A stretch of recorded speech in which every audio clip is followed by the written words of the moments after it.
Capítulo 1, versículo 8, está escrito assim: E então Eucana, seu marido, lhe disse: Ana, por que choras?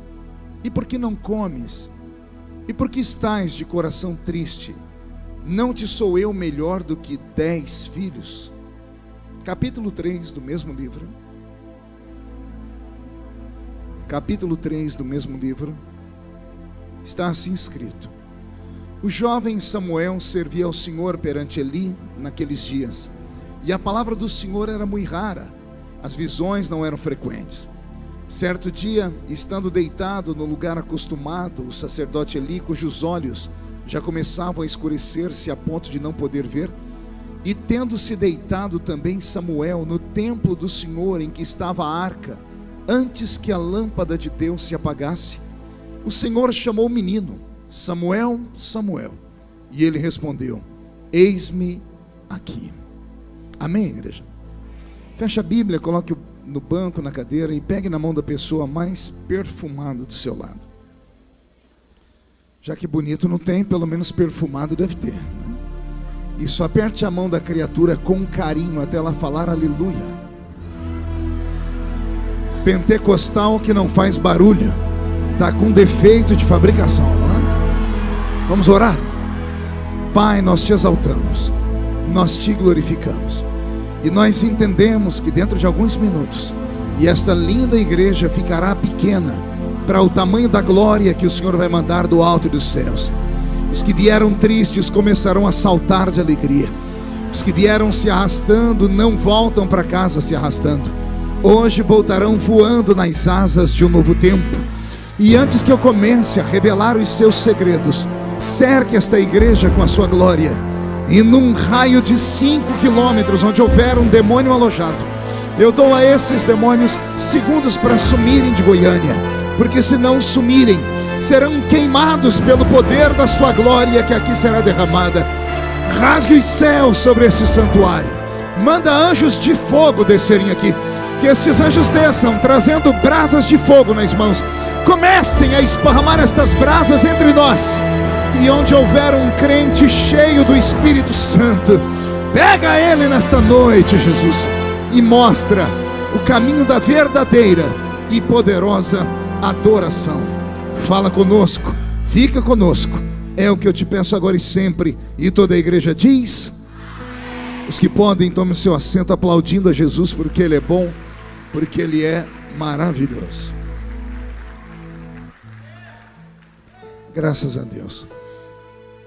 Querida igreja, noiva do Cordeiro, simpatizantes da nossa fé, amigos que vieram de perto, de longe, autoridades constituídas por Deus e pelos homens, que bom que todos vieram essa noite. Deus vai falar conosco profundamente aqui nesse lugar. Alguém acredita que Deus ainda fala? Só entende um louco quem é louco também, gente, né? Vem algum louco para cá hoje ou não? Que bom, os normais podem ir para casa, porque hoje não é mensagem para gente normal, é só para quem é maluco aqui por Jesus Cristo. Posso ouvir mais um grito de glória a Deus da igreja?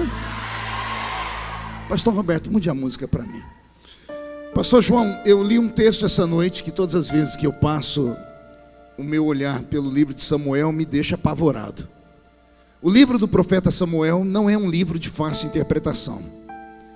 Não se pode apenas pegar versículos isolados do livro de Samuel e transformar eles em pretexto. É preciso compreender o que está acontecendo com Israel.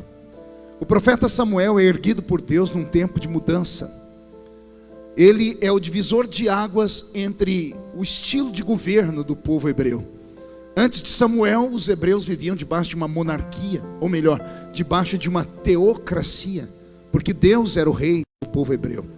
E depois de Samuel, Deus levanta um regime monárquico, e é Samuel quem vai ungir o primeiro rei de Israel, que foi Saul, e na sequência ele unge o grande e poderoso rei Davi. Amém até aqui, igreja?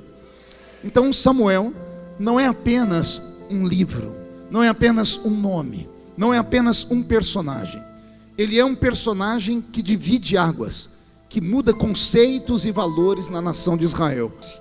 A palavra de Deus não era mais frequente, as visões de Deus haviam desaparecido. A igreja do Velho Testamento, liderada pelo sacerdote Eli, estava em pecado.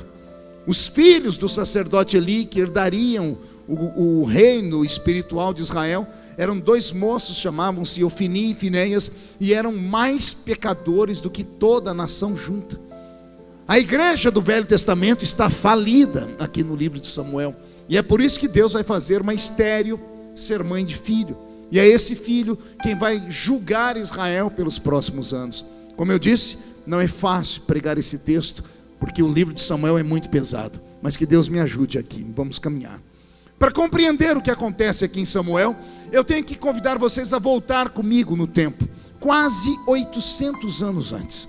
800 anos antes deste episódio, Israel está debaixo do chicote, da chibata do faraó. Israel, que havia entrado dentro do Egito pela porta, porque haviam sido convidados. Faraó trouxe o povo de Israel para dentro da sua pátria por causa de José, aquele José no Egito, que a gente insiste em dizer que era José do Egito. Ele nunca foi do Egito, ele estava no Egito. E é esse José que abre a porta para que Israel entre. Então Israel entra no Egito pela porta. Quem entra pela porta recebe banquete. Amém, igreja? Só que com o passar do tempo, morreu José, morreram seus pais, os seus irmãos, e a nação de Israel começou a crescer dentro do Egito. E os faraós que vieram dinastia após dinastia começaram a sentir ciúmes, inveja pelo crescimento dos hebreus, e combinaram em transformar toda a nação de Israel em escravos. E Israel ficou como escravo por 430 anos. Quantos anos eu disse? 430 anos de escravidão, o suficiente para que qualquer homem ou qualquer mulher e as suas descendências que viriam fossem revestidos com o manto da escravidão. Não apenas revestidos, mas investidos na mente e no coração com o conceito da escravidão. É por isso que quando Deus tira esse povo do Egito e vai levá-los para Canaã, no meio do caminho esse povo murmura. E quem sabe do que estou falando deve se lembrar. Israel murmurava de coisas horríveis. Israel falava assim para Moisés: Moisés, porventura não tinha cova para nos enterrar no Egito? Moisés, porventura no Egito não tinha cebola, não tinha alho, não tinha pepino? Gente, se eles falassem para Moisés, lá no Egito não tinha uma picanha, eu entenderia. Se falasse, no Egito não tinha uma Coca-Cola, eu entenderia. No Egito não tinha uma casa de 2 andares com pavimento, eu entenderia. Mas Israel, quando reclamava com Moisés, reclamava por falta de cova, reclamava por falta de cebola, de pepino, de alho, da água barrenta do rio Nilo. Isto é mentalidade de escravo. Eles saíram da terra da escravidão, mas a escravidão não tinha saído de dentro deles. Que Deus esta noite faça um limpa na nossa vida aqui. Já que nós deixamos a terra da escravidão, deixemos de ser escravos na mente também, e passemos a olhar para este lugar como o melhor lugar do mundo, porque o melhor de Deus ainda está por vir sobre a sua vida, sobre esta terra. Quando Moisés então tira o povo do Egito, ele vai conduzi-los para uma terra que Deus havia preparado, e a terra se chamava Canaã. Deus tirou o povo de onde, igreja? Não, do Egito. Tirou eles de onde? E estava levando eles para onde? Eu amo ver a escola apostólica. De novo, Deus tirou eles de onde? Estavam indo para onde? Entre o Egito e Canaã, por 40 anos, eles peregrinaram no deserto, na península do Sinai. Quem já esteve na península do Sinai, como eu que estive lá várias vezes, você atravessa aquilo a pé em 30, 35, no máximo 40 dias. Israel conseguiu ficar perdido por 40 anos, num caminho que eles fariam em 40 dias, porque o Egito faz divisa com Israel. A cidadezinha que separa o Egito de Israel é Tebas, e ali em Tebas hoje está a fronteira. Dá para você atravessar a pé, 40 dias, você sai do Egito, do Cairo, e chega ali em Israel a pé. Pois eles ficaram 40 anos. Deus os colocou dentro de um labirinto. Deus cegou os olhos deles. Eles não enxergavam o caminho, não conseguiam observar mais nada. Por quê? Porque Deus ficou irado com eles. Deus não tinha a pretensão nem a intenção de destruir aquele povo no deserto, porque foi o que aconteceu. Saíram do Egito, diz a Bíblia, 600 mil homens de guerra. 600 mil homens de guerra eram homens que tinham exatamente 30 anos, Glaucinho. Naquela época em Israel, a emancipação do homem era aos 30 anos. Por isso que Jesus começa o seu ministério com 30 anos. É batizado com 30 anos. Porque com 30 anos o homem não dependia mais do pai nem da mãe. Então quando a Bíblia diz, saíram do Egito 600 mil almas de guerra, eram 600 mil homens que tinham exatamente 30 anos. Fora os mais novos, fora os mais velhos, fora crianças, bebês, senhoras. Se somássemos isso, fizéssemos um cálculo, chegaríamos a quase 3 milhões de pessoas. Quantas pessoas eu disse? 3 milhões de pessoas saem do Egito com destino a Canaã. Das 3 milhões que saíram, só 2 entraram em Canaã. Vou repetir. Das 3 milhões de pessoas que Deus tirou da chibata de Faraó, que Deus tirou da prisão do Egito, somente 2 conseguiram atravessar a linha de chegada e entraram em Canaã. Dos que saíram do Egito, entrou uma multidão em Canaã, mas multidão de pessoas que nasceram no deserto. Dos que saíram do Egito, só 2. E não se apavore e nem se escandalize, nem o grande líder, nem o pastor Moisés, a quem Deus confiou um cajado e deu a ele um rebanho de quase 3 milhões de ovelhas, conseguiu entrar com o povo em Canaã. Somente 2 entraram, Josué e Calebe. Qual o nome dos 2? O restante foram sepultados na península do Sinai. E o dia que eu estava meditando isso, me deu um calafrio. Porque quando eu era menino na igreja, hoje só canto esses hinos bonitos que vocês cantaram aqui, né? E cada um dos que estava naquele microfone canta uma música bonita. Mas quando eu era menino na igreja, a gente cantava corinhos. E tinha um corinho que a gente cantava que dizia assim: caminhando eu vou, caminhando eu vou, caminhando eu vou para Canaã, glória a Deus. Por que é que nos ensinavam a cantar isso? Porque havia uma tipologia no louvor. Aliás, tudo antigamente era feito com base na Bíblia. Não era feito com base em sentimentos humanos, de coração e alegria, de pulo e dança. Era feito com base na palavra.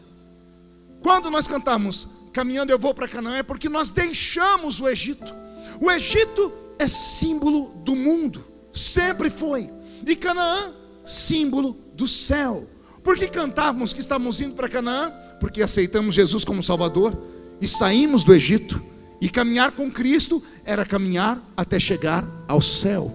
Amém até aqui? Vou fazer uma pergunta, espero que todos estejam atentos. Quem aqui já saiu do Egito? Levante a mão. Que bom. Agora, por favor, preste atenção mais ainda. Quem já chegou em Canaã? Levante a mão para eu ver. O sangue de Jesus tem poder. Vê se a pessoa que está do seu lado aí está viva. Porque Canaã é o céu. A pessoa está aqui na terra ainda. De repente morreu, esqueceu de deitar e não foi sepultada. Preste atenção quando o pastor estiver pregando. O Egito é símbolo do mundo. Canaã é símbolo do céu. Quem já saiu do mundo aqui? Quem já chegou no céu aqui? Graças a Deus ninguém. Estão todos aqui. Se nós saímos do Egito e não chegamos em Canaã, onde é que nós estamos, igreja? Opa, alguém respondeu. Vou dar chance de todos responderem. Se nós saímos do Egito e não chegamos em Canaã, onde é que nós estamos, igreja? Então olha para o seu irmão e diga: você está no deserto. Então aguenta o tranco, porque deserto não é lugar para qualquer um. O problema todo não é o Egito. O problema é o que fazemos no deserto. É a forma como nos postamos até chegarmos em Canaã. Se você está aqui dentro e sente saudades do Egito, devia estar lá. Porque aqui, além de não ir para o céu, além de não ir para Canaã, ainda pode atravessar e fazer um monte de gente morrer no deserto. Se você está aqui e sente saudade da época que você bebia sua cachaça, fumava o seu cigarro, mexia com maconha e tinha trocentas mulheres ou 300 namorados, é sinal de que você saiu do Egito, mas o Egito não saiu de você ainda. Talvez seja por isso que a glória de Deus já não se manifesta mais como antigamente. Porque as pessoas estão aqui agora, mas estão pensando em como está o resultado da Fazenda lá na Record. Estão aqui agora, estão preocupados porque ontem, parece que hoje teve um jogo e não pôde ser transmitido porque as televisões perderam o controle dos jogos. Estão aqui dentro e só Deus sabe onde está o seu coração. Aí vem para o culto e fica olhando para o pregador com essa cara feia, parecendo que foi batizado num pote de vinagre. E fica dizendo, eu prefiro música do que ouvir a pregação. Aí fica o culto inteiro com esse olho seco, parecendo olho de sapo que morreu no dia de enchente. Aí vem para uma igreja pentecostal e fica com essa boca travada, essa boca de aço, essa língua de ferro, esse queixo de concreto. Com todo respeito, se você quer ir para Canaã, você tem que começar a viver Canaã aqui dentro mesmo. Quando eu vejo tudo isso acontecer, eu começo a me lembrar do que Deus fez. Teve uma época, isso aqui é de escandalizar a gente. Deus chamou Moisés, olha o que Deus disse: Moisés, eu vou destruir esse povo. Pode imaginar Deus com esse tipo de conversa com alguém? Deus esperou a nação inteira dormir lá no deserto, depois de murmurar por falta de cebola, pepino, alho e água barrenta e cova. Deus chamou Moisés e falou: Moisés, sim senhor, eu vou destruir esse povo. Olha o que Moisés diz para Deus: o que as nações vão dizer do Senhor? O que vão falar? Vão falar que o Senhor é um Deus que nos tirou do Egito e não teve condições de nos levar para Canaã, que o Senhor é um Deus impaciente. Não é que Deus olhou para Moisés e falou: você tem razão. É o único homem da Bíblia que dá conselho para o próprio Deus. Deus disse: eu não vou destruir mais ninguém não. Passou um tempo, Deus ficou furioso de novo e disse: Moisés, agora eu vou destruir. E Moisés disse: Senhor, não destrói o povo, tem paciência com eles. Deus, por amor a Moisés, não destruiu. Até que teve um dia que Deus olhou para Moisés e disse: não tem como conversar com ele, ele é um homem manso demais. Eu vou fazer logo uma proposta indecente para ele. Deus falou assim: Moisés, vou destruir o povo, e antes de você defendê-los, escute a minha proposta. Eu vou fazer de você uma outra nação, uma grande e poderosa nação. Um dia eu estava lendo esse texto, tinha uma crise de riso. Quer perguntar o porquê? Eu falei: Deus, não faz essa proposta para mim, porque eu pastorei a igreja há 10 anos. Tem dia que é glória, é fogo, é festa, dá tudo certo. Mas tem dia que os crentes dão uma mão de obra, dão um trabalho, que você fala: o que eu estou fazendo aqui? Se Deus me pega num desse dia e fala assim: Mark, eu vou destruir essa igreja e vou te dar outra, eu falo: faz logo, Senhor. Ainda bem que Deus não fez essa proposta para mim, fez para Moisés. E mesmo sendo Moisés o homem mais manso da terra, a palavra desceu do céu, entrou no ouvido. Quando foi descer para o coração, Moisés desceu para o joelho. A Bíblia diz que ele cravou os joelhos no chão, jogou terra sobre a cabeça e rasgou a roupa. E olha o que ele disse a Deus: Senhor, se for para destruir esta nação, risca o meu nome do seu livro. Deus tomou um susto, porque ninguém nunca fez isso. Por isso que a Bíblia diz que Moisés foi o homem mais manso da terra. Deus olhou para Moisés, ficou sem saber o que falar e disse: tá bom, Moisés, não vou destruir o povo, diga ao povo que marche. Moisés ficou de pé. Quando ele foi gritar para o povo marchar, Deus disse: Moisés, sim senhor, eu não vou destruir o povo, mas eu vou fazer uma coisa pior do que a destruição. Imagina Moisés tremendo. O que é que o senhor vai fazer, Senhor? Vocês estão no deserto, não estão? Sim, Senhor, eu vou puni-los no deserto. Eu imagino Moisés dizendo: Senhor, já sei, o Senhor vai nos queimar com o sol do deserto. Porque o deserto na península do Sinai, durante o dia, 55 graus na sombra. Já sofri naquele lugar.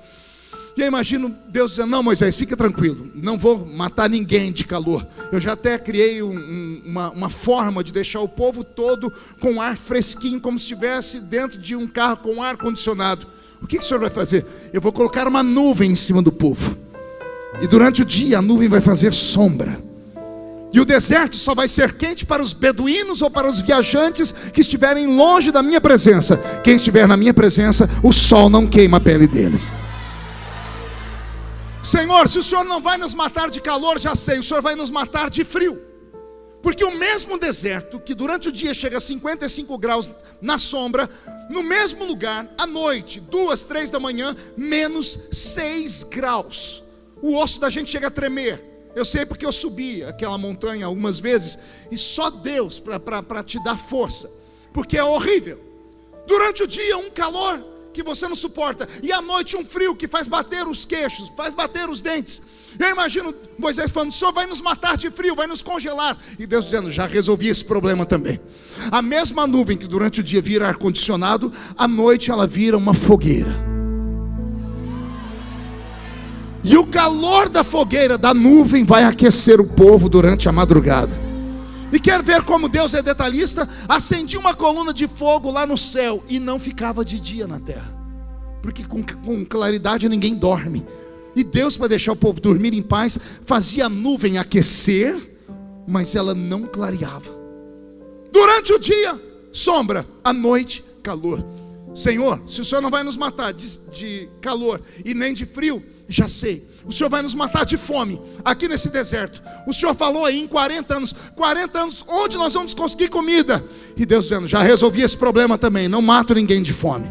Já transformei o céu numa padaria. Por 40 anos vai chover pão na mesa de vocês. Digo eu, não a Bíblia: Senhor, e se o povo enjoar do pão? Já tenho o plano B. Eu fecho a padaria e transformo o céu numa churrascaria, e eu faço chover carne na mesa do meu povo. E foi o que aconteceu com Israel. Quando eles enjoaram do pão, lá veio as codornizes. Senhor, se o Senhor não vai nos matar de fome, nem de calor, nem de frio, já sei, o Senhor vai nos matar de sede, porque não tem água aqui nesse lugar. Somente o mar que banha aquela costa e a água é saloba. No deserto não tem água. E Deus dizendo: já resolvi o problema, Moisés. E como é que o Senhor resolveu? Olha para trás, está vendo aquela rocha? Eu vou colocar pés naquela rocha. Aquela rocha vai se chamar Rocha de Meribá.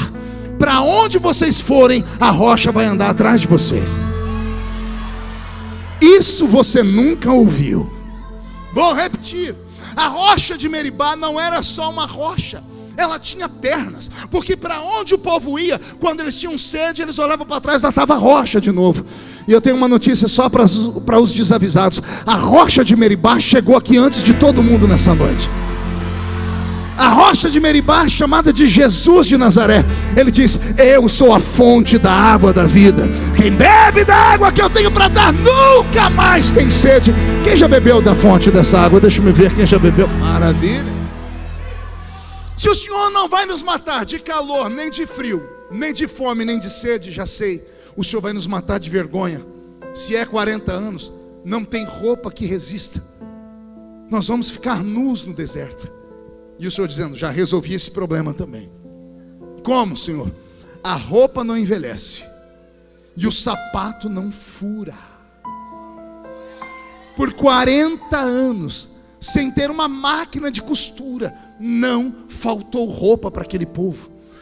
Foi a única vez na raça humana que os homens tiveram paz por 40 anos, que as mulheres não pediam roupa, não pediam: cadê o cartão de crédito para ir no shopping center? Foi a única vez por 40 anos que homem nenhum teve que se preocupar com roupa, porque a roupa não envelhecia e o sapato não furava. Depois de ouvir essas coisas, eu imagino Moisés dizendo: bom, se o Senhor não vai matar a gente de sede, nem de fome, nem de calor, nem de frio e nem de vergonha, como é que o Senhor vai nos punir? Moisés, na minha presença ninguém morre de sede nem de fome, não morre de calor nem de frio, e também não morrem de vergonha. Mas na terra que eu preparei, ninguém entra. Viverão o céu na terra. Eu tirei vocês da mão do Egito. Lá pelo menos vocês tinham lavagem para comer, pepino, cebola e alho. Eu não vou perder para Faraó. Comida eu dou para vocês. Lá vocês tinham uma choupana para morar. Aqui vocês terão um lugar para morar também. Eu não deixo vocês morrerem com frio, nem com calor, nem sol, nem nada. Eu protejo vocês, mas não vão entrar na minha terra. Eu chorei muito o dia que eu li isso, quando Deus me deu a interpretação, porque é muito triste. Eu olho para a nossa geração, esta geração mais jovem. Eu olho para as grandes igrejas.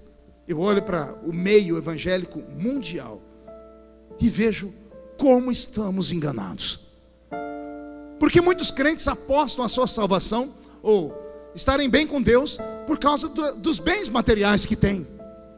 Muitos crentes dizem assim: não, Deus está comigo porque eu tenho um carro novo. Deus está comigo porque eu tenho uma casa. Deus está comigo porque eu tenho um emprego. Deus está comigo porque eu tenho saúde. É sinal que está dando tudo certo. A pessoa está com a vida mais torta do que... Só Deus, vou ficar quieto. A pessoa leva uma vida dupla. A pessoa vem para a igreja como se estivesse entrando em um teatro ou em um cinema. Já não é mais a casa do Senhor, é uma casa de espetáculos ou um lugar de entretenimento. E se o pastor começar a arrochar, a apertar, a usar a palavra como ela é, e a espada começar a cortar, as pessoas não ficam mais na igreja. E é muito fácil, porque a 100 metros daqui ou menos tem outra igreja. E depois que vão para aquela, e aquela pastor começa a apertar, saltam e vão para outra. E depois vão para outra, e para outra, e para outra. E quando não há mais igreja para eles irem, eles pegam e abrem uma igreja para eles. Porque é mais fácil abrir igreja no Brasil do que abrir boteco. As pessoas querem viver o céu na terra. Podem ter tudo na terra, mas entrar no céu, eu vou falar de novo. Pode ter tudo aqui, mas se a trombeta do arrebatamento tocar agora, os ouvidos tomados por comichões não podem ouvir o toque da trombeta. Uma coisa é a graça de Deus, outra coisa é a extrema graça que os homens aplicaram à graça de Deus. Desde criança eu aprendi a palavra me ensinada no púlpito. O pastor disse, Jesus disse, venha como está e mude de vida. A pregação nos dias atuais é venha como está e fique como veio. E aí eu acrescento uma frase no futuro, depois vamos ver como é que vai ficar. Bênção material nunca foi sinônimo de graça divina. O sinônimo da graça divina é arrependimento. O sinônimo da presença de Deus numa igreja é quando as pessoas entram dentro do culto e são confrontadas, quando elas ficam inquietas, quando a palavra mexe com a mente delas e deixam elas num sentido que elas precisam mudar de vida, quando elas são chamadas à responsabilidade. Israel fez tudo errado e pagaram um preço, não entraram no céu. E alguém vem me dizer, não pastor, estamos em avivamento, o senhor está errado. O ano passado eu estava num hotel, Glaustinho, estava tão feliz que eu liguei ao Jornal Nacional e o William Bonner, pela primeira vez, falou assim, marcha para Jesus em São Paulo, explode. 3 milhões de crentes marchando, e colocou um pedaço dos crentes gritando, Jesus é o Senhor, Jesus é o Senhor. Eu achei lindo aquilo. Quando eu fui dar uma glória a Deus, o Espírito Santo falou assim, filho, não dê glória a Deus ainda, veja se ele vai completar a frase dizendo, mais de 3 milhões de pessoas marchando para Jesus, vírgula, e um paralítico andou. Veja se vai dizer que um cego viu. Veja se vai dizer que houveram centenas e milhares de pessoas da Cracolândia que foram lá para o meio da marcha e se converteram. Quantidade nunca foi sinônimo de avivamento. Avivamento é qualidade. E qualidade não é ajuntamento. Qualidade é quando você vê os crentes virem para o culto e não deixarem em casa o velho lenço, porque sabe que a qualquer momento vão chorar na presença de Deus. Eu tenho receio de estar nos guiando o povo para um abismo. Falo isso como pregador, porque já preguei em mais de 80 países do mundo, em mais de 4.000 municípios do Brasil. Tenho mais de 30 milhões de DVDs esparramados com pregações ao redor do mundo. Me envelheci pregando, eu prego desde os 13 anos de idade. E de repente eu começo a fazer uma meia-culpa, uma reavaliação, e começo a ver as igrejas, e começo a ver que nós estamos perdendo as coisas mais simples que tínhamos. Estamos perdendo as coisas mais doces do cristianismo. Estamos perdendo o respeito próprio, o amor ao próximo.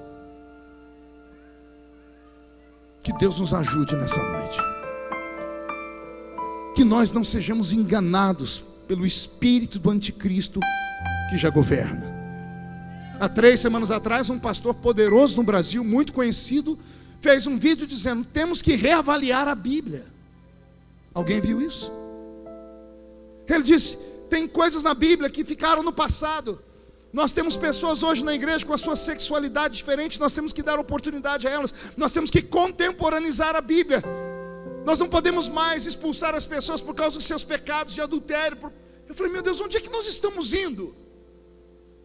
Que caminho estamos tomando? Saímos do Egito, Estamos no deserto, e por estarmos no deserto, porque Ele nos tirou do Egito, nada de ruim nos acontece. O sol não nos queima, o frio não nos congela, não falta água, não falta alimento e não passamos vergonha. Mas a pergunta que fica é: entraremos no céu? Veremos a face adorada de Jesus Cristo de Nazaré? Cantaremos com os santos anjos? Participaremos das bodas do Cordeiro? Eu não sei você, mas está na hora de nós reavaliarmos a nossa fé. Porque se a trombeta do arrebatamento tocar hoje, e daqui de dentro só 2 crentes subirem, um sou eu, quem é o outro? Vem atrás, deixa eu ver. Então levante a mão direita para o céu comigo, chacoalhe ela, coloque no ombro de quem está do seu lado com carinho e respeito. Agarre o ombro da pessoa, diga: o médico falou para não contrariar o pastor. Chacoalhe a pessoa até ela ficar irritada, irrita ela, mas com força, tira ela do lugar, dá um chacoalhão. Diga: Deus te trouxe aqui para isso. Sacode de novo: para isso. Deus te trouxe aqui para sacudir a sua fé, para sacudir a sua esperança, para sacudir o seu ministério, para sacudir a sua vida, a sua família, a sua casa, para sacudir este ministério.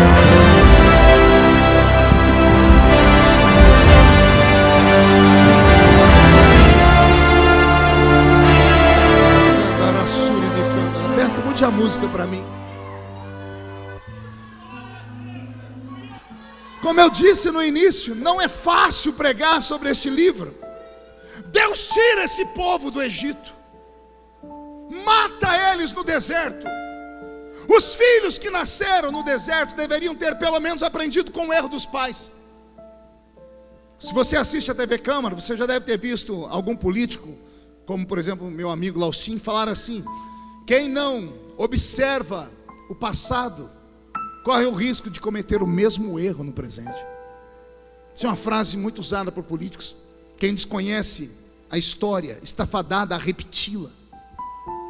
Os filhos viram os pais serem sepultados no deserto. Eu imaginava na minha mente que os pais, antes de morrerem, falavam para os filhos: não cometa o mesmo erro que a gente fez. Deus nos tirou de lá para nos levar lá. Pecamos, Ele nos matou aqui. Vocês são a geração que nasceram no deserto. Quem nasceu no deserto, quando entrar em Canaã, por favor, adorem a Deus.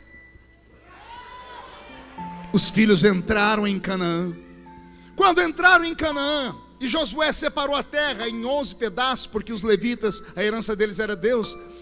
Quando o povo se estabeleceu na terra, a Bíblia diz que eles começaram a pegar dentro das bagagens dos pais as imagens de Baal, Astarote, Ázera, Marduk, a pseudo deusa assim da Mesopotâmia, Anubis, Dagon. Eles pegavam tudo aquilo que os pais deles guardaram dentro das tralhas, e ao invés de destruir, eles começaram a levantar altares em Canaã. Ouçam-me. Entraram em Canaã, e ao invés de levantarem um altar para o Deus de Israel, levantaram altares aos deuses pagãos. Deus ficou tão furioso que de 40 em 40 anos Israel caía na mão de um povo vizinho. Os heteus, girgazeus, todos os deuses da terra oprimiam Israel. E aí o povo chorava. O povo era terrível, faziam tudo de errado. Quando Deus punia, eles escondiam os ídolos, eles rasgavam as roupas, jogavam poeira na cabeça e choravam. Deus, como é pai, olhava para eles e acreditava que eles iam mudar. Então Deus levantava um juiz, e nós temos o livro de Juízes, 270 anos de perseguição ao povo de Deus. E entre os juízes nós temos Sansão, Baraque, Débora, Jefté, Eude, Gideão. E o último dos juízes que vai nascer é o profeta Samuel. Quando Samuel está ainda na mente de Deus para nascer, Deus olha para a nação de Israel inteira e vê que a igreja do Velho Testamento toda está perdida e em pecado. Como a igreja estava em pecado, a sociedade toda foi contaminada, ao ponto das crianças estarem contaminadas. Porque Deus poderia ter entrado na casa de um hebreu e pegado um bebê, uma criança: vou usar esta criança. Todos estavam em pecado, todos estavam contaminados. Não havia um, vou repetir, não havia um que Deus pudesse usar. É nesse período que a Bíblia vai contar a história para nós, de que havia um homem chamado Eucana. Eucana se casou com uma mulher chamada Ana. Todos os anos eles subiam até o templo de Deus para oferecer sacrifícios. Ana não podia dar filhos. Eucana amava tanto Ana que dava a ela 7 vezes mais do que ele dava a Deus. A Bíblia diz que Eucana contraiu um casamento com uma mulher chamada Penina. Penina tinha filhos e Ana não tinha. A Bíblia vai dizer que Penina atormentava Ana, mas ela não atormentou Ana no primeiro ano, nem no segundo. Foi 10 anos depois. Quantos anos depois? Eu imagino uma festa de gala, Eucana exibindo o seu troféu, que era Ana. Uma mulher casada com um homem há 10 anos, uma menina bonita, porque eles eram desposadas com 13, 12, 14 anos de idade. Eucana já um senhor maduro, com a menina dessa, uma menina bonita, nunca teve filho, o corpo do jeito que ela casou está. E a outra, a Penina, que ele casou com ela para ter filhos, a Penina era parideira. A Penina tinha filho todo ano. 10 anos depois ela tem 10 filhos. A visão que eu tenho de Penina é assim: uma mulher com um bebê aqui, outro aqui, outro aqui, e ela empurrando um carrinho aqui com o pé. A coitada da Penina, que não tinha clínica de estética na época, está com o corpo deformado. Eucana olhava para a Penina e não sabia se ela estava de frente ou de costa. Depois de 10 gravidez, o corpo dela se desintegrou. E aí quando ele chegava em casa, em vez de ele olhar para a Penina, a Bíblia diz que Eucana amava Ana. É claro que amava, porque homem é visual. Ele via Ana bonita, corpo bonito, perfumada, rica, porque é mulher de fazendeiro. Ana não sentia falta de filhos, porque o marido supria com o amor dele, com o dinheiro dele, com tudo que ele tinha. Então em uma festa, Eucana está exibindo Ana aos convivas. Está aqui a minha mulher, essa jovem, ela casou comigo há 10 anos, ela não envelhece, olha que mulher linda. Penina está num canto cuidando das crianças. O coração de Penina ficou machucado. E Penina se vingou de Ana. Pergunte como. Passou perto de Ana e disse assim: do que adianta ser bonita? Do que adianta ser rica? Do que adianta ter tudo, se quando você morrer, não terá um filho para chorar no seu caixão, para pegar na alça do caixão e te enterrar? Quando você morrer, o seu nome será apagado da história, porque você não deixou sementes. A ficha caiu. 10 anos depois, 10 anos depois, a ficha de Ana caiu. E aí ela subiu no santuário de novo, como fazia todo ano. Mas dessa vez ela não foi só com um sacrifício. Tudo que o marido deu a ela levou para Deus. Ela acabou de ofertar todo ano. Ela ofertava e voltava para casa. Ela acabou de ofertar e chamou um sacerdote e disse: onde é que as mulheres oram aqui nessa igreja? E ele disse: lá naquele canto, do outro lado. O alpendre das mulheres era longe do alpendre dos homens. A Bíblia diz que Ana caiu de joelhos e começou a orar. Ela orou tanto que ela gritou. Ela gritou tanto que ela ficou rouca. Ao ficar rouca, já não tem mais voz para orar. Ela começa a gemer. E o gemido dela foi entrando dentro daquele santuário.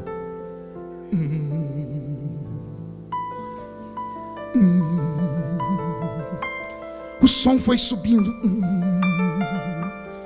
Chegou onde estava o sacerdote cego chamado Eli, com a boca cheia de gordura. A Bíblia diz que ele era obeso de tanto comer da gordura das ovelhas.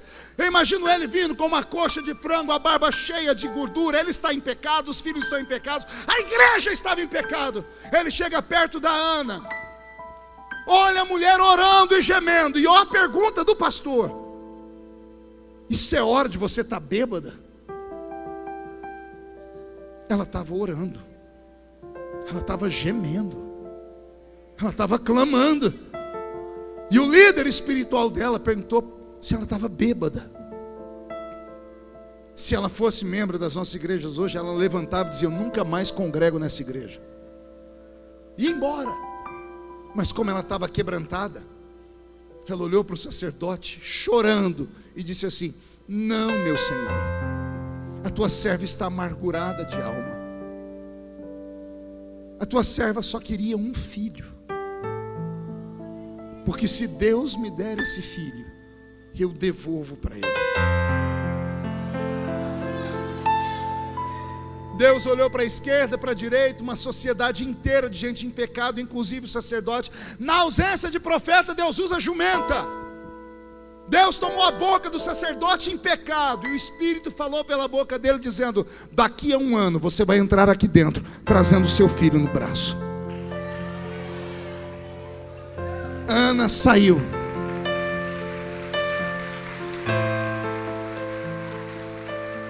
Um ano depois, Ana vem dentro do santuário. A Bíblia diz que o menino foi desmamado. Uma criança é desmamada às vezes com 1 semana, outras até com 5 anos. Mas como ele disse, você vai voltar daqui a 1 ano, ela voltou e trouxe o bebê e depositou no altar. Samuel é criado dentro da igreja. Não assim, na igreja indo para a escola, na igreja indo para o trabalho, na igreja indo brincar. Não, Samuel é trancado dentro da igreja. Deus tinha que proteger esse menino, dele não ser contaminado lá fora. Então Deus cria o menino dentro da igreja. Tudo que o menino sabe é igreja. Tudo que ele sabe é sacrifício, louvor, oração, adoração. Pelo menos é isso que ele tinha que saber. Ele é criado dentro do santuário. O sacerdote mora ali, ensina a ele todas as coisas da Bíblia, ou pelo menos deveria ensinar. Mas pelo jeito não ensinava, porque a Bíblia diz que nos dias de Samuel a palavra não era pregada, as visões não eram frequentes, estava tudo destruído. Por isso que naquela noite Deus apareceu para o menino e disse: Samuel, Samuel. O menino foi até o sacerdote. O sacerdote falou: volta a dormir. O menino dormiu e Deus disse: Samuel, Samuel. O menino correu até o sacerdote se apavorou, porque se lembrou que foi assim que Deus chamou ele. E olha o que o sacerdote disse, acredito que ele disse tremendo: volte para o seu quarto. Há de ser que se a voz se chamar de novo, responda: fala, Senhor. Fala, Senhor, porque o teu servo ouve. Quando o menino estava dormindo, aí a Bíblia Sagrada é tão metódica, que eu amo a Bíblia. A Bíblia diz assim: e Deus chamou o menino Samuel antes que a lâmpada se apagasse. Antes que a lâmpada se apagasse. Tudo na Bíblia é profético. Lá no santuário tinha um menorá com 7 braços, em cada uma das canaletas abastecido com azeite batido, porque era mais fácil para ser incendiado. Em cima das canaletas, fogo, 7 lâmpadas, 7 braços, 7 tochas de fogo. Na calada da noite, o frio vinha muito intenso, e às vezes soprava e apagava uma lâmpada, 2 lâmpadas, 3 lâmpadas. Por isso o sacerdote tinha que chegar de manhãzinha no santuário, às 5:30, 6 da manhã, porque tinha uma lei de Deus dizendo: quem acendeu essa tocha fui eu, Senhor. E a lâmpada não pode se apagar.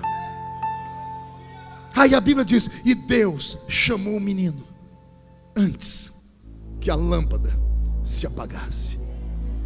Era a maneira de Deus dizendo: aquilo que eu acendo ninguém apaga.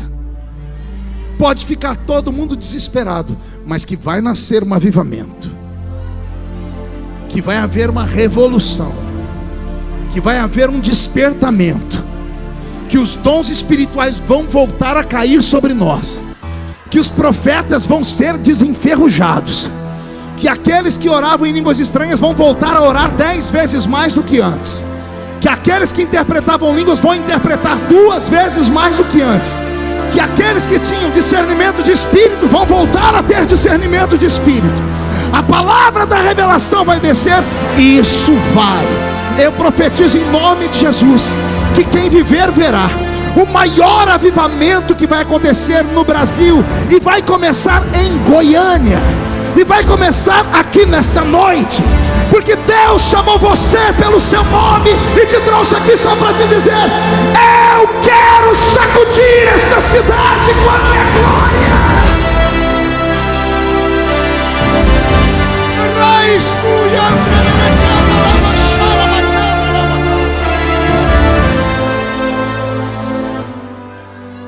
Que Deus nesta noite nos abrace. Que Deus nesta noite levante os nossos altares. Que Que Deus essa noite nos faça nos arrependermos. Que haja nesta noite na sua casa um culto particular entre você e Deus. Que nesta noite o anjo das 3 da manhã te acorde e você possa escorregar da cama, cravar os joelhos no chão e se arrepender e chorar. Eu profetizo que a sua filha será visitada, o seu filho será visitado. Eu profetizo que os velhos serão visitados. Eu profetizo que nesta noite haverá uma revolução em Goiânia, Senhor. Onde houver uma taperinha velha, ou onde houver um templo de Salomão, que o seu Espírito desperte todos, porque Jesus está voltando. Ah, Jesus está voltando.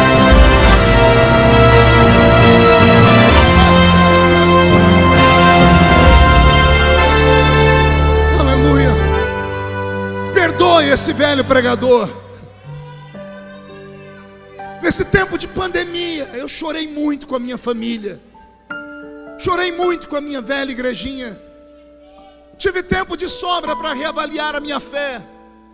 Deus colocou um breque na nossa vida, para que a gente pudesse voltar a sentir o que é família, para que a gente pudesse sentir saudades da igreja, para que pudéssemos dar valor, porque o ser humano só dá valor naquilo que perde. Quantas pessoas se perderam.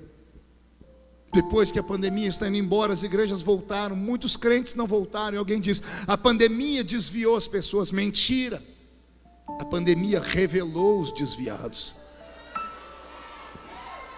Eram pessoas que estavam conosco, mas só o corpo físico. As pessoas entram na igreja e acham que estão fazendo o máximo, quando na verdade não estão fazendo nada, porque entrar na igreja qualquer um entra. Tem até uma piada. Por que é que o cachorro entrou na igreja? Porque a porta estava aberta. Se até cachorro entra em igreja, entrar na igreja não é um mérito. Entrar na igreja todo mundo entra, por isso que as igrejas estão cheias. Eu quero ver entrar no culto. Eu quero ver as pessoas saírem da terra e durante o culto chegarem nas regiões celestiais, porque é nas regiões celestiais que o Senhor desenvolve os dons espirituais. Por isso as coisas estão desaparecendo. Posso ser um pouquinho sorumbático aqui, pastor, se o permite? Ser um pouquinho fleumático. Saudade, Glaustinho, da igrejinha da Vila Tatu, onde eu congregava. Que saudade. Saudade do culto de domingo, quando a gente chegava na igreja às 7 horas e dobrava o joelho, e ficava de joelho dobrado até o pastor dizer amém. Nós não vínhamos para a igreja, ficávamos sentados no banco, olhando a paisagem, vendo o telão da igreja, ou batendo papo com o irmão, ou mascando essa desgraça desse chiclete, que tem gente que está no culto e pensa que está na casa da mãe Joana. Nós não vimos para a igreja desse jeito. Aí as pessoas perguntam por que o culto era melhor. Era melhor porque nós entrávamos no culto desde o início. Sabe que crente, depois de 5, 6 anos na igreja, ele passa a tomar posse do lugar onde ele senta. Ele diz assim: esse lugar aí é meu, dá licença que é meu. A gente chegava na igreja, aqueles bancos duros. Quando a gente chegava 10 minutos atrasado, tinha que pular os irmãos. Aí a gente agachava, ia ajoelhar, o banco estava molhado, ou de choro ou de cuspe. Vou repetir. No banco, ou tinha lágrimas ou tinha cuspe. E às vezes tinha lágrima porque eles cuspiram muito na hora da oração, gritavam até o céu abrir. Agora, para mim, o melhor momento do culto, pergunte qual era, pastor? Era quando a gente estava de joelhinho dobrado e o velho pastor José Bispo, baiano sem pescoço. Conhece baiano sem pescoço? Sangue de Jesus tem poder. Pensa num povo brabo. O queixo dele era encostado aqui. Ele levantava com o olho cheio de lágrimas e começava a cantar assim: em fervente oração, tens no meu coração, na presença de Deus derramar. Conhece? Mas só podes fluir o que estás a pedir, quando tudo deixares no altar.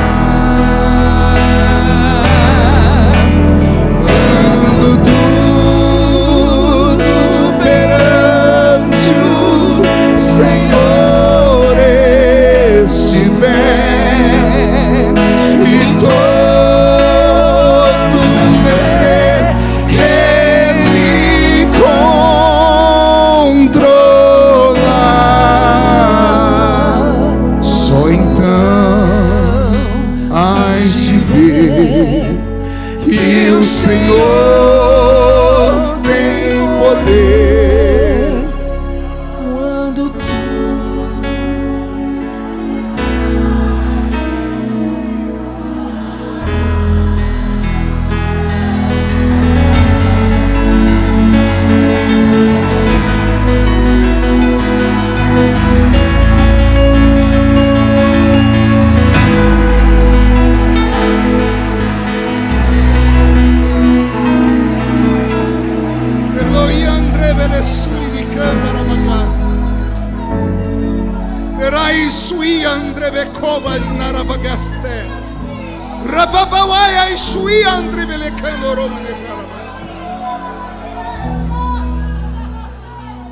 Ando saudosista, porque não consigo transferir para os meus filhos a experiência que eu tive.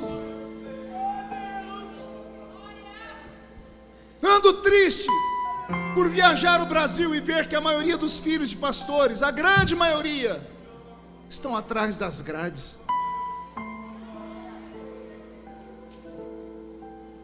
Ando mais triste ainda, porque os meus amigos que fazem ainda evangelismo em cadeia dizem que está tudo diferente até dentro da cadeia.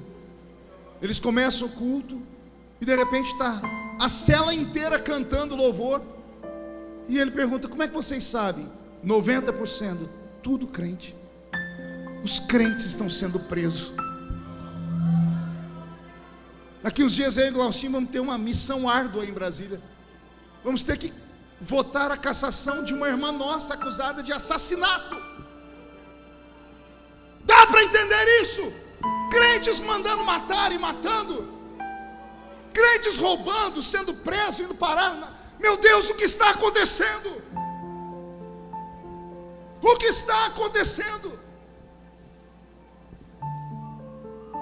Eu não sei para onde nós vamos. Eu tenho medo de fracassar na minha missão. Eu preciso de uma criança. Esse garotinho aqui, vem cá, rapidão. Vem cá, isso, vem cá. Pega aqui na minha mão. Consegue subir aqui? Vamos lá? Isso, vem cá. Qual o seu nome?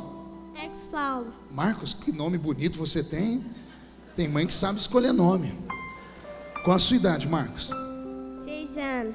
Você já está velho. Já casou? Não. Graças a Deus. Vem cá, Marcos, vamos passear aqui nós dois.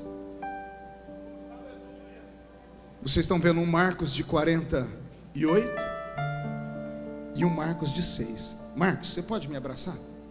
Pode me agarrar e não me solta. Em qual igreja esse Marcos vai congregar daqui 10 anos? Se Jesus não voltar. Que tipo de evangelho ele vai estar ouvindo? Que tipo de louvor ele estará cantando? Porque tudo que uma criança vê, ouve, sente, vai ser o alicerce dela. As pessoas perguntam como é que eu aguento, porque tudo comigo vai parar no Jornal Nacional. E eu explico: eu aguento porque os meus pés foram fincados em uma rocha. Eu conheci Jesus na minha infância. Não era um Jesus de longe, não era um Jesus de música, era um Jesus que se revelava em sonhos, que falava comigo em sonhos, que me dava visões. Eu experimentei Deus. E esta geração? O que sabem de Deus? O que aprendem na escola? Quando eu era mais novo, nós tínhamos só 3 lugares para ir: igreja, casa e trabalho. Nossos pais oraram. Alguém me ajude aqui? Alguém me ajude aqui? Nossos pais oraram e Deus abriu a 4ª porta. Fomos para a escola. Então o crente só tinha 4 lugares para ir: igreja, trabalho, casa e escola. A gente era oprimido em 3 desses lugares: no trabalho, na escola. A gente era oprimido em casa. Só restava a igreja. Aí quando a gente entrava na igreja, era um alívio, porque a gente entrava e ali a gente podia gritar, João. Ali a gente podia cantar. Ali alguém nos dava um abraço. Ali nos falava que Deus falava e levantava aquelas profetisas que só tinham 2 dentes na boca. Era o zagueiro e o atacante. A maioria delas era analfa de pai e beta de mãe. Mas elas chegavam perto da gente, botavam a mão no ombro da gente, arrepiava tudo. Falavam tudo errado, mas tudo se cumpriu. Lembro como se fosse hoje. Eu tinha 13 para 14 anos, recém-convertido. Estava num culto na Avenida N. Uma irmã pregando, irmã Geni com óculos fundo de garrafa, num culto de círculo de oração. Olha, jovem indo em culto de círculo de oração. A gente não tinha para onde ir, igreja era uma festa. Ela está pregando, ela arrumou o óculos, limpou, botou, tirou, limpou de novo. Falou: irmãs, eu estou tendo uma visão. Aquele menino ali levantou, pediu para eu ficar em pé, era eu. Por que eu estou vendo a bandeira do Brasil enrolada em volta de você? O Brasil, você está enrolado na bandeira do Brasil. E onde você vai passando, um monte de bandeiras de outros países vai se curvando. No alto da Vila Tatu, numa igreja onde só tinha cortador de cana. Eu tinha 14 anos de idade, 13 para 14 anos de idade. Deus falava. Eu vou repetir. Deus não era um ser que morava lá na cima das nuvens, 1 milhão de quilômetros longe da gente, inacessível, não. Deus caminhava conosco. Não precisávamos fazer um culto específico para a cura, um culto específico para batismo com o Espírito Santo, um culto específico para relações, sentimentos. Não precisávamos. Todo culto acontecia isso. Vila Tatu não tinha hospital, nem farmácia, e doença só ataca de madrugada.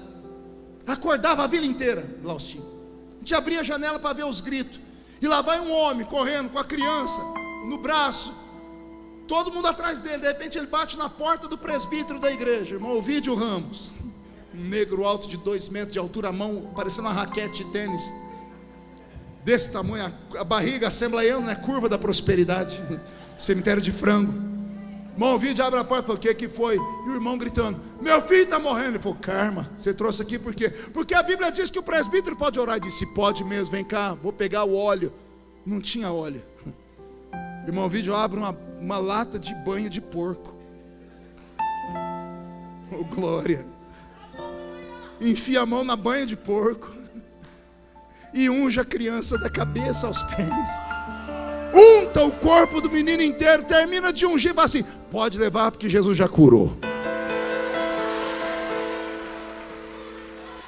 De manhãzinha, a vila acordava, e lá estava o menino empinando uma pipa. O menino estava morrendo, mas agora de manhã já está empinando uma pipa. E a mãe toda feliz assim: o presbítero orou e Jesus curou. Jesus não cura mais como antes. Pergunte por quê? Você tem plano de saúde. Todo mundo tem Unimed. Todo mundo tem conta na farmácia. Esquecemos do altar e dos milagres do altar. Esquecemos daquilo que Deus faz. Sabe a pior coisa que tem para um pai? Pergunte qual é. É o filho virar adolescente. Tem algum pai que tem filho adolescente? Meus sentimentos. É uma prova.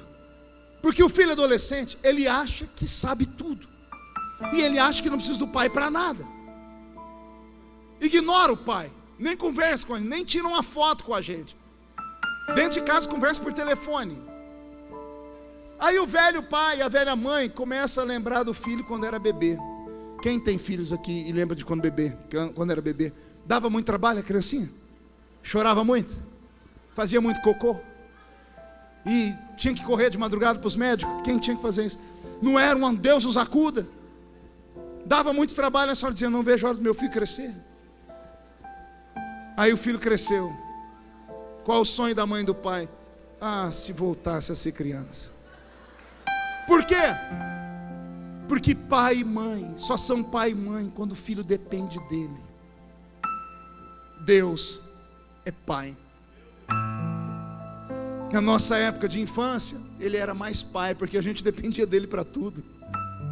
Dependíamos dele para comer, para viver, para ter saúde, para ter sonhos, para ir para a escola. Orávamos 3, 4 vezes por dia. Deus não consegue mais ser Deus dessa geração, porque é uma geração que tudo que quer está aqui dentro. Tudo que quer consegue aqui. A geração do fast food. Tem o iFood que traz tudo na mão, tem aplicativo que te dá tudo. Vivemos um mundo rápido demais. Nossos filhos, crentes dentro da igreja, estão se cortando. Nunca houve um índice de tanto suicídio entre crentes como nesses últimos 5, 6 anos. Isso era uma coisa inadmissível. 1 ano e meio atrás eu enterrei o meu copastor, um menino de 33 anos, bonito, casado com uma modelo. Pregou uma mensagem, Glaustinho, no culto do domingo à noite, que a igreja foi ao delírio. Na terça-feira subiu numa ponte de 100 metros de altura e pulou. Onde estava o Espírito que usava os crentes com revelação, com discernimento? Porque a igreja olhou para ele pregando e foi um super-homem, mas ninguém teve o discernimento de saber que aquilo era só casca, que por dentro ele estava destruído e morto. Pode parecer loucura o que eu estou pregando, mas eu tenho medo desta geração não ir para o céu. Tenho medo de caminharmos pelo deserto, tendo tudo do bom e do melhor, e da trombeta tocar, e a gente não chegar lá. Incline a sua cabeça. Só me ouça, não me olhe. Será que Deus poderia transformar esse telão que está atrás de mim agora em um ponto de revelação, travar as portas e começar a rodar o filme da sua vida aqui? Não a vida que todo mundo vê, a sua vida de madrugada, na frente do computador, do seu celular, das coisas que você faz durante o dia. Será que Deus poderia revelar aqui como é a sua vida conjugal? Será que Deus poderia revelar aqui o mais profundo dos abismos que é a sua alma? Se Deus fizesse isso agora, ia ter gente aqui que ia querer cavar um buraco no chão e se jogar lá dentro. E brincamos de culto, e pulamos, e dançamos, e cantamos, e liberamos palavras de fé, que na verdade são apenas mandingas espirituais, e não vivemos, e não experimentamos. Esta igreja completa 10 anos.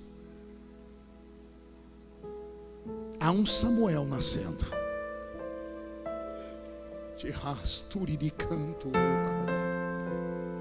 Nesses 10 anos, a Assembleia de Deus Semear vai gerar um Samuel. E esse Samuel vai profetizar a casa de Eli, que está esparramada por essa Goiânia, essa terra que já foi terra de avivamento, de louvores, que deu para o Brasil os maiores louvores, que deu para o Brasil os maiores pregadores da minha infância. Vai nascer um Samuel.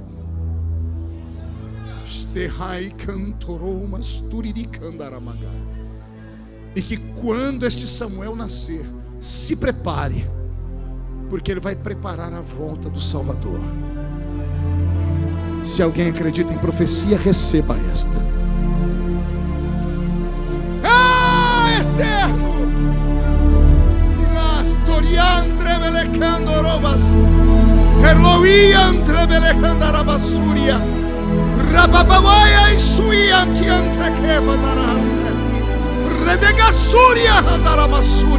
Pai, eu quero um sinal de que o Senhor está nesta palavra.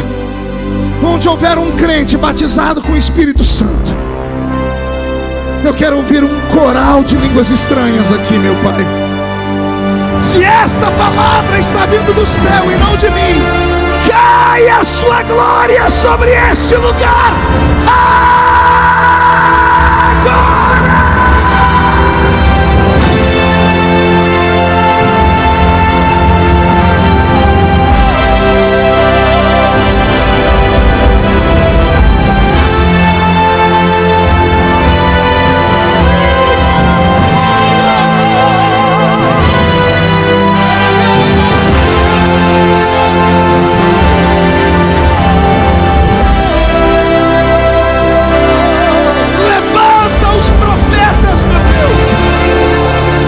Batiza com o Espírito Santo agora.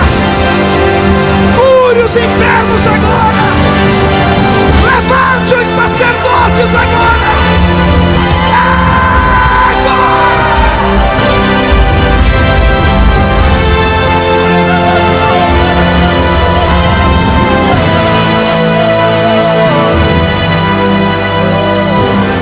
De olhos fechados, fique sobre os seus pés.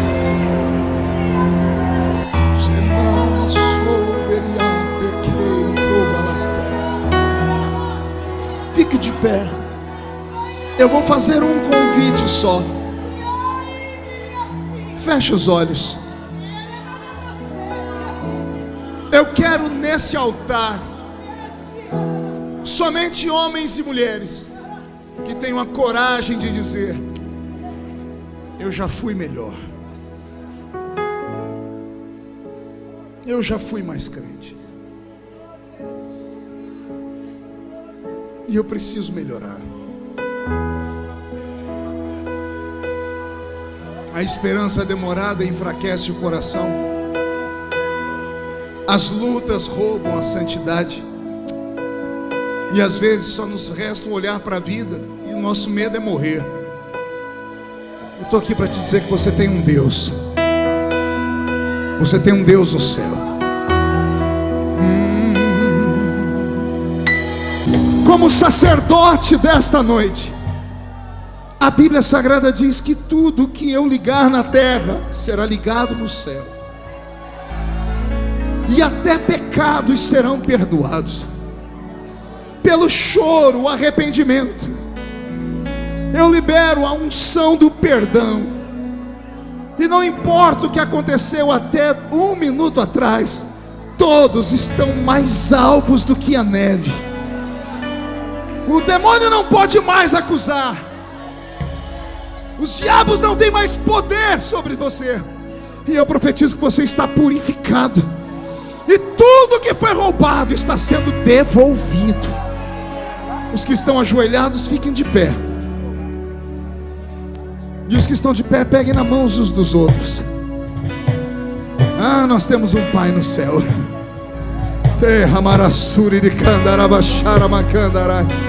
Feche os olhos e ore.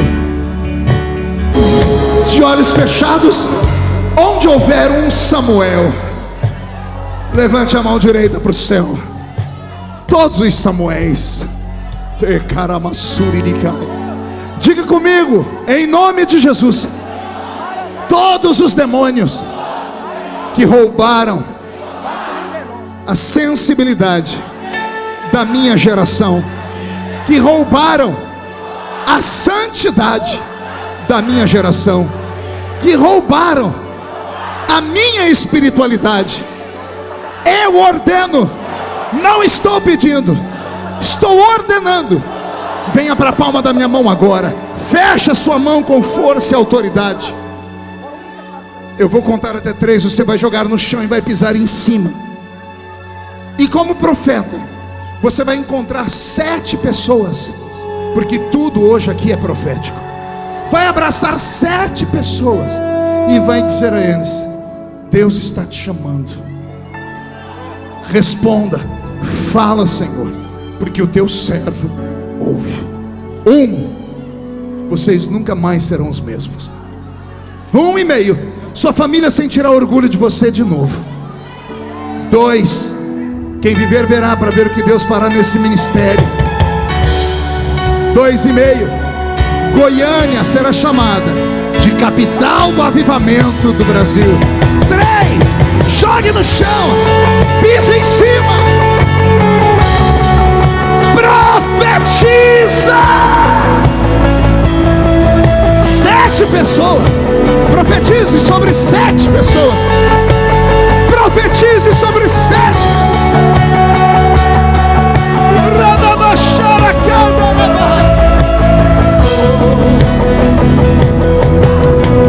Tu és a minha luz, a minha salvação, a ti me renderei.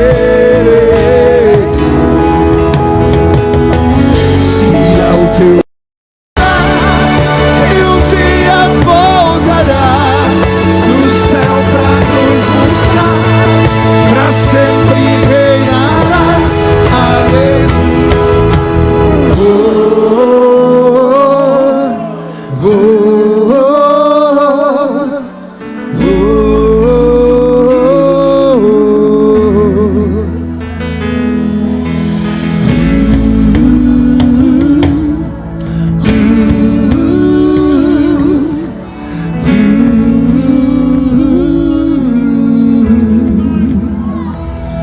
Vem Jesus,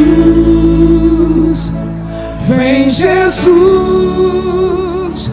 Maranata, ora vem Senhor Jesus. Canta com a gente. Vem Jesus, A igreja, vem Jesus, só a igreja.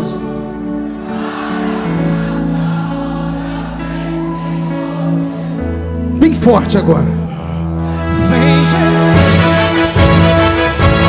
Vem Jesus, Maranata, ora vem. só em ti, só em ti confiarei. Eu nada temerei, em frente eu irei, pois eu sei que vivo está, e um dia voltará do céu pra nos buscar, pra sempre reinarás. Aleluia.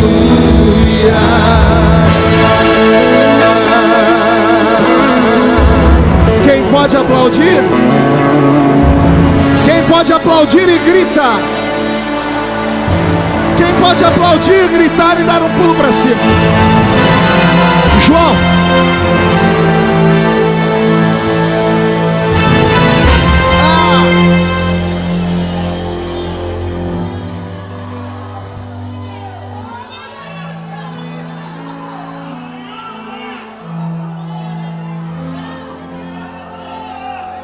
Adore, adore Jesus, adore. Adore, adore. Se entregue. Isso. Eis aí um tapa na cara do diabo. O diabo vai se lascar no inferno essa noite.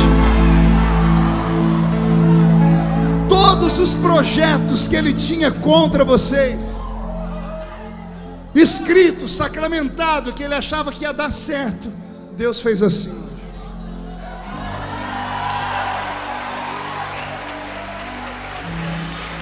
Jogou no chão e pisou em cima. Eu não me responsabilizo pelo que vai acontecer essa noite na sua casa. Irmã, não se apavore se a senhora acordar com a filha chorando de noite. Não, pastor, minha filha chora toda noite, depressiva, namorado. Não, vai ser diferente. Ela vai chegar, a senhora vai lá no quarto e vai ver a sua filha ajoelhada. E se ouvir oração, vai ouvir ela dizer: Deus, me dá as nações por herança. Seu filho será um